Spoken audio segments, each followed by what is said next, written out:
बेंगलुरु विश्वविद्यालय के जैन महाविद्यालय द्वारा एक अंतर्राष्ट्रीय वेबिनार का आयोजन, वो भी एक ऐसे विषय पे, समय, समाज और साहित्य, जो विश्व की एक बहुत महत्वपूर्ण आवश्यकता बन गई है, एक बहुत महत्वपूर्ण चुनौती बन गई है। और इस हेतु, ऐसे कार्यक्रम के आयोजन हेतु मैं बहुत बहुत आभारी हूं समस्त प्रबुद्ध विद्वानों का, जो आज इस अंतर्राष्ट्रीय मंच पर एक साथ देखे जा सकते हैं। इस कार्यक्रम के आयोजन हेतु सभी प्रतिभागियों को भी शामिल होने के लिए बहुत बहुत साधुवाद, लेकिन सबसे महत्वपूर्ण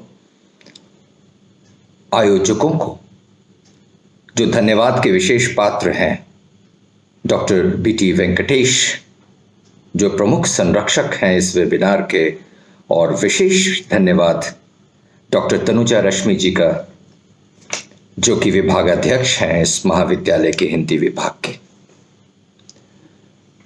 मुझे इस मंच पर बुलाने के लिए बहुत बहुत धन्यवाद, मुझे मौका देने के लिए बहुत बहुत धन्यवाद। मैं अपनी बात शुरू करूंगा दो शब्दों से, क्योंकि मैं इतिहास का सह प्राध्यापक रहा हूं और साथ में अर्थपूर्ण cinema, documentary films, short films का निर्माता भी हूं। पिछले कुछ वर्षों में कुछ फिल्मों का निर्माण किया मैंने, जिसे अंतर्राष्ट्रीय स्तर पर मुझे सम्मान प्राप्त हुआ। भारत में कई अवार्ड शो में उसमें अवार्ड मिले, और उन अवार्ड्स का मूल कारण ये था कि ये तमाम फिल्में जो मैंने बनाई, वो अर्थपूर्ण सिनेमा थी, वो रिसर्च और शोध पर आधारित थी, वो उन विषयों को छू रही थी जो हमारे जीवन के विभिन्न पहलुओं से जुड़े हुए हैं, जिस पर हमने कभी ना सोचा, और यदि सोचा भी तो एक परंपरावादी सिद्धांत में वर्षों तक हमने कभी उसमें कोई परिवर्तन लाने की कोशिश नहीं की, जिसे हम कहते हैं ऑल्टरनेटिव मेथोडोलॉजी। नए प्रकार से सोच, नई प्रकार की परंपराएं, मैं उन पे भी बात करूंगा समय के साथ साथ। लेकिन सबसे पहले अपनी बात शुरू करता हूं इन शब्दों से कि सप्त सिंधु की गर्भ से जन्मा आर्यवर्त, जिसे वैदिक मंत्रों का वैज्ञानिक वर्चस्व मिला, जिसे ओम की शक्ति मिली, जिसने उपनिषद को विश्व दर्शन बनाया, जहां गौतम और महावीर जैसे महापुरुषों ने ज्ञान, आध्यात्म और निराकार ब्रह्मांड के अस्तित्व को आलोकित किया, उन्हीं सप्त निधियों से अलंकृत दुष्यंत पुत्र भरत की इस पावन पवित्र वसुंधरा को शत शत नमन।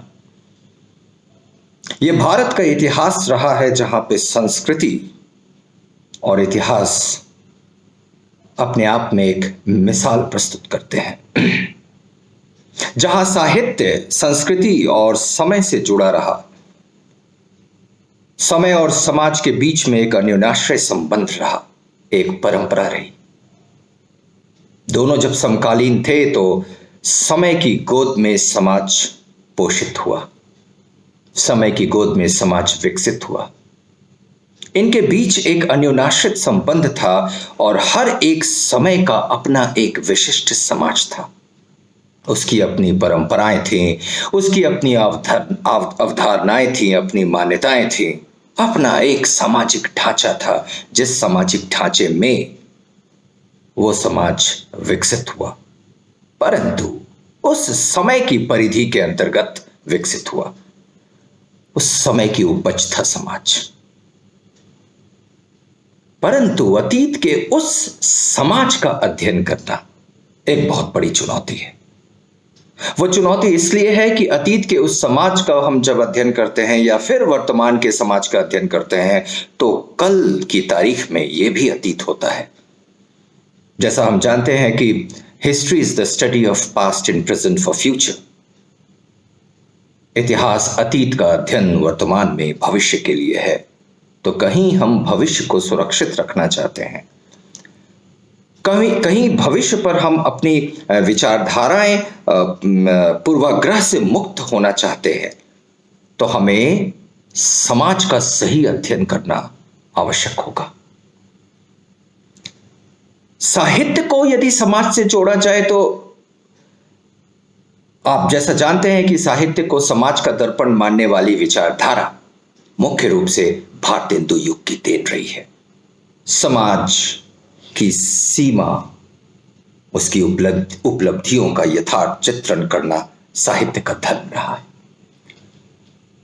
अगति के गर्त में गिरता हुआ समाज हो या प्रगति के पथ पर विकास चिन्ह छोड़ता हुआ गतिशील समाज, कुरूप विषमताओं की आग में जलता हुआ समाज हो या सुनीतियों के पवित्र सौरभ में डोलता हुआ समाज, साहित्य अपनी चेतना और साधना में सभी को प्रतिष्ठा प्रदान करता है। युग साहित्य सफल नहीं हो सकता। युग साहित्य तब तक सफल नहीं हो सकता जब तक यथार्थ की सूरज से आंखें मिलाकर चलने बढ़ने की धुन उसमें ना हो। समाज की धरती पर पड़े हुए शोषण और अन्याय के धब्बे साहित्यकार के अंतर में असंतोष का गरजता नाद भर देते हैं। इसी प्रकार समाज के प्रांगण में बिखरी हुई संस्कृति, खिलती हुई सभ्यता के पुष्प अपने स्वच्छ सौरभ और सौंदर्य से कलाकार को उल्लास के गीत सौंपते हैं। तो अर्थ यह है कि साहित्य, मूलतः साहित्य समाज के सुख दुख, उल्लास वेदना, प्रगति आगति का सफल चित्रण करता है। उसकी सांस में समाज का दर्द डोलता है, उसके स्वरों में लोकवाणी की तरलता रहती है, उसकी धड़कन में समाज का विराट जीवन ध्वनित होता है। साहित्य वह मोती है जो अपनी दृष्टि के लिए समाज रूपी सीपी की अपेक्षा रखता है। साहित्य वह पुष्प है जो समाज की डाली पर ही खिलता है, कपोल कल्पना में नहीं। तो कुल मिलाकर हम देखें कि समय और शून्य के इस वायुमंडल में टंगा हुआ समय, समाज और साहित्य तीनों हमारे लिए बहुत महत्वपूर्ण है। और इस रूप में साहित्य की एक बहुत महत्वपूर्ण भूमिका है। यह भूमिका समाज को पढ़ने में एक अहम भूमिका अदा करती है। साहित्य समकालीन भी हो सकता है और तत्कालीन भी। साहित्य स्वतंत्र भी हो सकता है और पक्षपातपूर्ण भी। रुचि भी है साहित्य और व्यावसायिक नैतिकता भी है साहित्य। संतुलन भी है साहित्य, समदर्शी भी है साहित्य। परंतु इन सब के साथ साथ साहित्य पूर्वाग्रह भी हो सकता है। साहित्य का समर्पण उस समाज के प्रति होना चाहिए जिस समाज का वह अध्ययन कर रहा है। उसके मूल्यों पर वो समाज टिका होता है। अर्थात साहित्य जब तक समाज के साथ मिलजुल कर उसे समझने की पूर्णता में कोशिश ना करे, वो कहीं ना कहीं गलती कर बैठता है। इसलिए ऐसा कहा जाता है कि साहित्य के अध्ययन से पूर्व साहित्यकार का अध्ययन अनिवार्य है। साहित्य को समझने से पूर्व, उसकी लेखनी को समझने से पूर्व, उसकी विचारधारा को समझने से पूर्व उस व्यक्ति का पढ़ा जाना, उस व्यक्ति को समझना बहुत महत्वपूर्ण है। इतिहास में कहते हैं कि study the historian before studying his history. इतिहासकार को पढ़ो पहले, इतिहास को पढ़ने से पहले, क्योंकि हो सकता है कि इतिहासकार के संबंध उसकी लेखनी पे प्रतिबिंबित होते हो। इतिहासकार का उस युग से जो संबंध था, उस व्यक्ति से जो संबंध था, वो वहां परिवर्तित हो सकता है। इसका मतलब यह होता है कि साहित्य तो समाज का दर्पण होता ही है, परंतु कभी कभी वह समाज की दबी हुई उत्कंठा को भी प्रतिबिंबित करता है। वो कहते हैं कि art is the reflection of society. It is true, but it is not always true. Sometimes art is the reflection of the subdued emotion of society, because what you get is reality and what you don't get is a pervert dream. जो प्राप्य है वो हकीकत और जो अप्राप्य है वो विकृत कल्पना। और ये विकृत कल्पना को समझने से के लिए हमें साहित्यकार को समझना जरूरी है। सुनो सिंधु क्या मैं गर्जन तुम्हारा, युग धर्म की हुंकार हूं मैं। सुना होगा आपने। हिमगिरी के उत्तुंग शिखर पर बैठ शिला की शीतल छा, एक पुरुष भीगे नैनों से देख रहा था प्रलय प्रवाह। नीचे जल था ऊपर हिम था, एक तरल था एक सघन, एक तत्व की थी प्रधानता, कहो इसे जड़ या चेतन।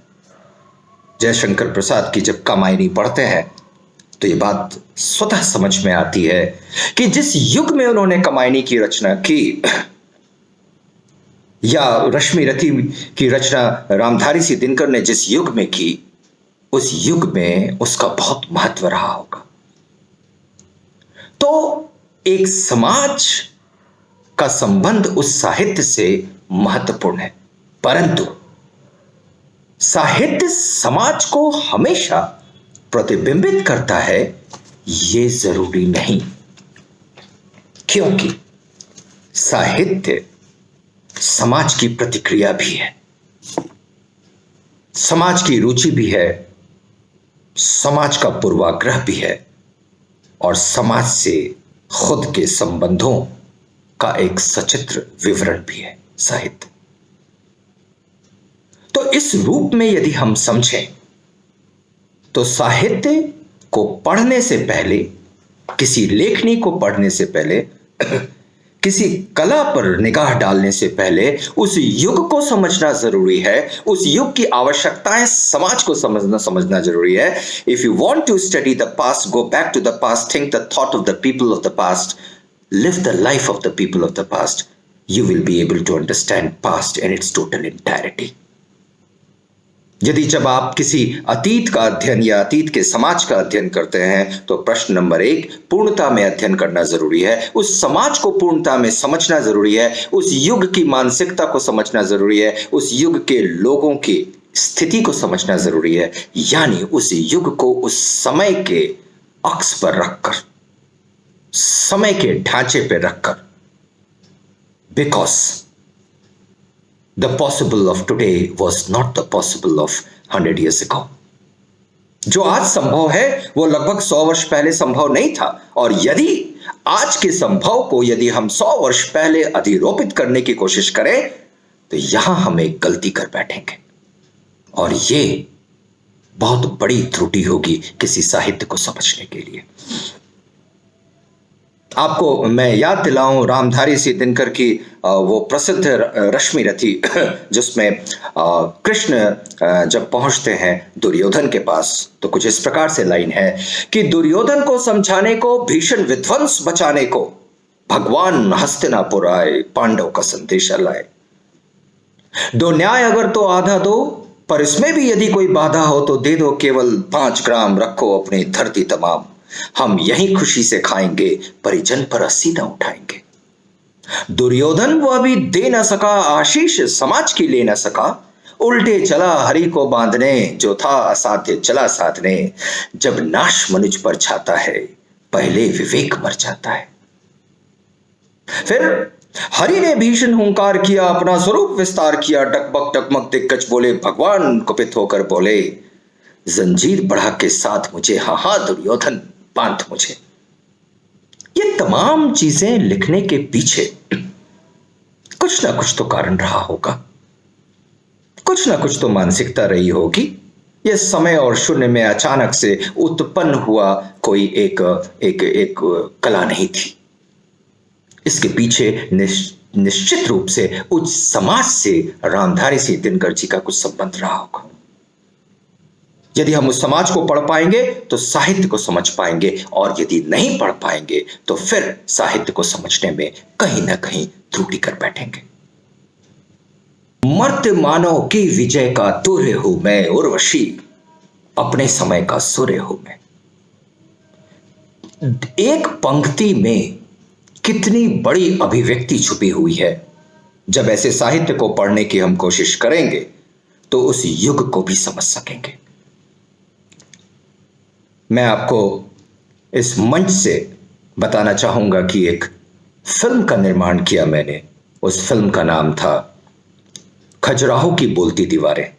जैसा आप जानते हैं कि खजुराहो विश्व विरासत की एक महत्वपूर्ण मिसाल है और उस पर कई लेखनी की गई, कुछ लिखा गया, लेकिन हमारी लेखनी अलग थी क्योंकि यह शोध पर आधारित थी। यदि आप कभी मौका मिले और खजुराहो की दीवारों को देखें, the whispering walls of Khajuraho के अंतर्गत, तो आप पाएंगे कि जिस प्रकार की कला के बारे में हम आलोचना करते हैं, जिस प्रकार की कला की हम बात करते हैं, जो खजुराहो की दीवारों में प्रतिबिंबित होती है, उत्कीर्ण है, ये खजुराहो का मूल मंत्र नहीं है। हम सिर्फ एक विषय, एक पूर्वाग्रह और एक दृष्टिकोण से इस स्थान पर पहुंचकर भारत की सभ्यता और संस्कृति और अतीत और इतिहास को गलत परिदृश्य में रखकर हम देखने की कोशिश करते हैं और विश्व को दिखाते हैं, जबकि ऐसा नहीं है। क्योंकि ऐसी मूर्तियां, जिसे आप नग्न मूर्तियां कहते हैं, वो मात्र 20 से 25% है। बाकी दीवारों पे कुछ और है। बाकी दीवारों में नारी का चित्रण देवियों के रूप में है, लक्ष्मी के रूप में है, दुर्गा के रूप में है, योद्धा के रूप में है, गृहिणी के रूप में है, प्रेमिका के रूप में है, संगनी के रूप में है, दीक्षा देते हुए है। हर जगह नारी मौजूद है। वो स्वप्न भी है और वो संज्ञा भी है। और उस सामंती युग में नारी का इस प्रकार का चित्रण दिखाया जाना यह प्रतिबिंबित करता है कि जो सामंती युग था, उस वक्त भी नारी मुक्त भी थी, उन्मुक्त भी थी। और जिस विमेन एम्पावरमेंट की बात आज हम इस युग में करते हैं, जरा पर्दा हटाकर इतिहास में झांकने की कोशिश करें तो हमें 11वीं शताब्दी में वो नजर आता है।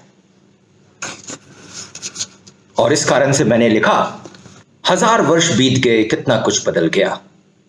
लोग बदले, धारणाएं बदली, मान्यताएं बदली। पत्थरों पर उकेरी ये मूर्तियां अश्लील हो गई। प्रेम भोग बन गया, धर्म और काम का तलाक हो गया। इन दीवारों पर हंसती खिलती बेटियां अब रोती बिलखती बेबस नजर आती हैं। तमाम अधिकारों के बावजूद वो अपनी चारदीवारी में बंधी हैं, कैद हैं। कभी ये मां के रूप में, कभी ये पत्नी के रूप में और कभी ये देवी के रूप में पूज्य थी, पर आज ये सामंती समाज की एक शिकार है, सिर्फ शिकार। तो इन मूर्तियों को देखने से पहले बेहतर होगा कि इन्हें पढ़ें और समझें, क्योंकि बाहर बैठी एक नन्ही परी फिर से उड़ान भरने को तैयार है। यह एक रिसर्च वर्क था, यह एक शोध था जो उस समय के समाज को पढ़ने का एक बहुत अच्छा माध्यम था। और मैं आपसे गुजारिश करूंगा कि इस फिल्म को जरूर देखें, जिसे लगभग 25 अंतर्राष्ट्रीय पुरस्कारों से सम्मानित किया गया। तो कला को प्रतिबिंबित जब कोई एक कलाकार करता है तो उस पर उस समाज की छाप है, लेकिन वो समाज को हमेशा प्रतिबिंबित करे ये नहीं, वो समाज की प्रतिक्रिया भी हो सकती है। वो समाज के प्रति एक विद्रोह भी हो सकता है। वो समाज को समझने की कोशिश हो सकती है। और हर युग में कुछ इस प्रकार की चीजें होती हैं। अभी आप जैसा जानते हैं कि पैंडेमिक, कोरोना का समय है और पूरा विश्व इस कोरोना से ग्रसित है, तो कहीं ना कहीं घर में बैठे हम भी इससे दूर नहीं है और हमारे अंदर का भी कलाकार जाग उठता है और हम फिर इसको अपने रूप में प्रतिबिंबित करने लगते हैं, कहीं लिखकर, कहीं बोलकर, कहीं गाकर। सो मैंने लिखा कि क्यों अचानक मंजर बदल गया, सख्त दीवारें दरार कौन कर गया। घूमता था इंसान बेखौफ, शहर ये बेजान कौन कर गया। ना थमे उड़ता था जहां जहां, इस जहां को उड़ा कौन ले गया। बेड़ियां हर शख्स के पैरों में है, इस जमी पे गुनाह कौन कर गया। बंद कमरों में आज डरा डरा सा, कल पूछेगा विश्व इस वतन को फिर से गुलिस्तां कौन कर गया। तो ये एक समाज के अंतर्गत एक कलाकार का प्रतिबिंब है, एक कलाकार की सोच है जो परिवर्तित होती है, प्रतिबिंबित होती है, और उसे हमें समझना जरूरी है। आपको याद होगा कि कुछ वर्ष पहले भारत में एक ऐसी घटना घटी जिसने पूरे भारतीय समाज को झकझोर दिया, और वो निर्भया, या जिसे आरंभ में दामिनी का नाम दिया गया। सबने अपने अपने तरीके से इसकी अभिव्यक्ति की, लेकिन उस काल के, उस समय के यदि आप साहित्य को देखें तो अनेक साहित्यकारों में, अनेक फिल्मकारों में उस घटना की झलक देखने को मिलती है। कहीं फिल्मों में, कहीं लेखनी में, कहीं गाने में। मैंने भी लिखा कि मां मैं तेरी दामनी। वह चीख भीख निशब्द हुई, फिर लुट लुट कर बिखर गई, निश्चेष्ट पड़ी, निष्प्राण पड़ी, अब धुएं में समट गई, मां मैं तेरी दामिनी। कुछ वहशी दरिंदे जालिम ने कलंकित किया इस भूमि को, चुपचाप देखती रही दिल्ली, मैं तेरी दामिनी। दुर्योधन नहीं, न वे दुशासन थे, मानव नहीं, वे तो दानव थे। हस्तिनापुर नहीं, ये तो थी हमारी दिल्ली, फिर भी बनी रही क्यों धृतराष्ट्र दिल्ली, मैं तेरी दामिनी। 13 दिन की तड़प में सेको ना सियासी रोटियां, भूलो मत तुम्हारे घरों में भी है अनेक बेटियां। एक रावण तेरी पड़ोस में है, एक दानव तेरे अंदर, कल फिर चीख चीख मर जाएंगी अनेक दामिनी। कहते हैं ना, रुमानी भावों के गीत जब व्यक्तित्व के शिखर से टकरा उठते हैं तो गीतों की बरसात होती है। ये गीतों की बरसात समाज का साहित्य से संबंध है, आंखें मूंदी नहीं जा सकती।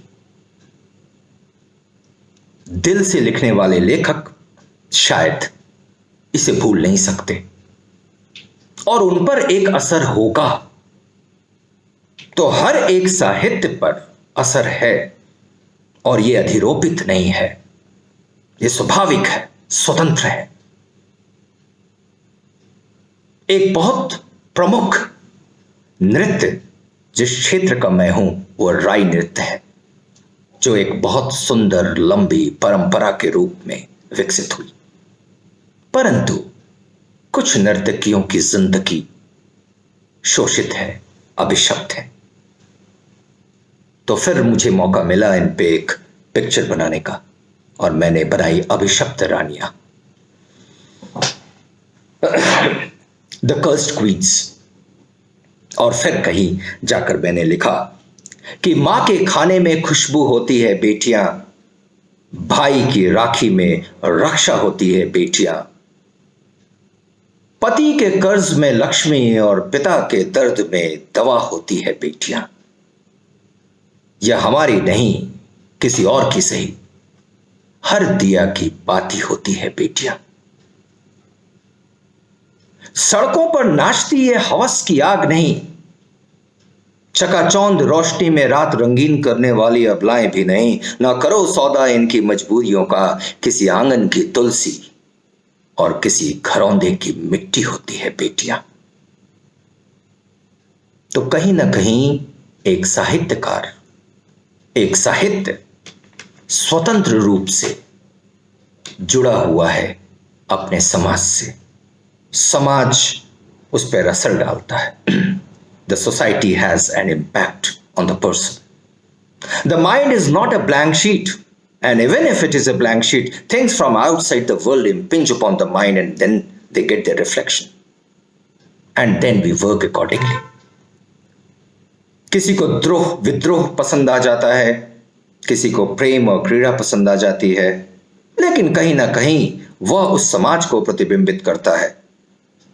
तो साहित्य का संबंध समाज से और समाज का संबंध समय से, यह तो एक बहुत महत्वपूर्ण एक रिश्ता है। और इस रिश्ते को जिस दिन हम समझ सकते हैं, समझ जाएंगे, हमें लगता है कि बहुत सारी समस्याएं, हमारी समझदारियां, हमारा शोध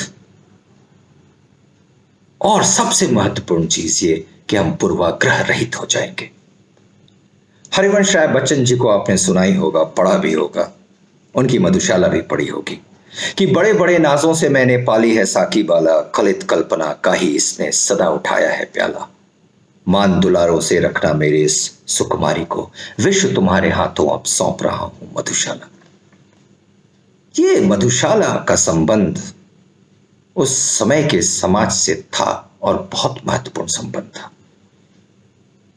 ये वो समय था जब समाज में कुछ अंतर्विरोध, कुछ सांप्रदायिकता बहुत तेजी से बढ़ रही थी और शायद कहीं उसे महसूस करते हुए हरिवंश राय बच्चन जी ने ये तमाम चीजें लिखी कि सुन कल कल छल छल मधुघट से गिरती प्यालों में हाला, या फिर आज सजीव बना लो प्रेसी अपने अधरों का प्याला, भर लो भर लो भर लो इसमें यौवन रस की हाला, और लगा मेरे होठों से भूल हटाना तुम चाहो, अथक बनूं मैं पीने वाला, मृणय मिले प्रणय की मधुशाला। एक स्पर्श है समाज के साथ साहित्य का, एक स्पर्श है समय के साथ समाज का, परंतु इसमें गलतियां होती हैं, त्रुटियां होती हैं जब हम ऐसे साहित्यकार को पढ़ लेते हैं जिसकी लेखनी पर उनकी एक मानसिकता, उनका एक पूर्वाग्रह अधिरोपित होता है। So it is important to read the person who writes before what he writes. तो कुल मिलाकर यदि हम बात करें तो समाज और साहित्य को नजदीक से देखने पर यह समझ में आता है कि हमें पूर्णता में इसका अध्ययन करना चाहिए और कोशिश ये करनी चाहिए कि इसमें होने वाली त्रुटियां, गलतियां, अपनी अपनी मानसिकताएं, अपना पूर्वाग्रह, अपनी जाति, अपनी समाज से दूर हटकर स्वतंत्र रूप से इसका अध्ययन करें, क्योंकि यही हमारे भविष्य का एक बहुत महत्वपूर्ण आधार स्तंभ होगा। यदि हम गलत साहित्य की रचना कर देंगे तो आने वाले युग में हम युवा पीढ़ी को दिशाहीन कर देंगे। हमें उन्हें दिशाहीन नहीं करना। So it's a great responsibility for us to write something for which we must own. उसका स्वामित्व हमें करना पड़ेगा जो हम लिख रहे हैं। वो धारणाएं सिर्फ लिखी नहीं जा सकती, उसका संबंध यथार्थ से होना चाहिए, समुचित होना चाहिए। तो अंत में मैं कुल मिलाकर बात यह कहना चाहता हूं कि संकट में सांत्वना, विपत्ति में धैर्य, समस्याओं के कुहासे में समाधान, इन सब का आलोक, अभ्युत्थान में विनय, सुषुप्ति में जागरण का मंत्रोच्चारण तथा अकर्मण्यता में सक्रियता का तूफान बनकर साहित्य समाज को नवजीवन सौंपता है। यह वह निधि है जिसे दुर्व्यवस्था और अनीति के कुचक्र समाप्त नहीं कर सकते। इसे ग्रीष्म का प्रचंड बवंडर झुलसा नहीं सकता। उसकी अपनी मर्यादाएं हैं जो धर्मशास्त्र से नियत और नियमित नहीं होती है। उसका अपना लक्ष्य है जिसे राजनीतिक संविधान पा नहीं सकता, उससे दूर है। उसके अपने नियम हैं, उसका अपना व्रत है, उसकी अपनी साधना है जो परिवर्तित होते हुए भी सामाजिक वातावरण के साथ साथ गतिशील होती रहती है। अनंत आकाश में अपनी इच्छाओं को सितारों से लिखने का ख्वाब साहित्य शायद नहीं है। उन नियमों में बंध कर अपनी जिम्मेदारी को समझते हुए लिखना महत्वपूर्ण है और इसलिए उसे पढ़ना और उसे लिखना दोनों महत्वपूर्ण है। लिखने वाले के लिए यह एक महत्वपूर्ण स्वामित्व है और पढ़ने वाले के लिए एक दिशा। मैं एक बार फिर से धन्यवाद देता हूं बेंगलुरु विश्वविद्यालय जैन कॉलेज के आयोजकों का, जिन्होंने मुझे मौका दिया कि इस अंतर्राष्ट्रीय प्लेटफॉर्म पर प्रबुद्ध श्रोताओं प्रबुद्ध वक्ताओं के बीच मुझे बोलने का मौका मिला। शिक्षा दिल्ली में मैंने प्राप्त की, दिल्ली विश्वविद्यालय और जेएनयू, और उसके बाद मैं मध्य प्रदेश के एक महाविद्यालय में सह प्राध्यापक के रूप में पदस्थ हूं। परंतु ये एक ऐसा महत्वपूर्ण मौका है, प्लेटफॉर्म है, जहां बोलने से ज्यादा सीखने का महत्व है। एक बार फिर से डॉक्टर तनुजा रश्मि जी का बहुत बहुत धन्यवाद मुझे मौका देने के लिए, मुझे प्लेटफॉर्म देने के लिए। जय हिंद, जय भारत।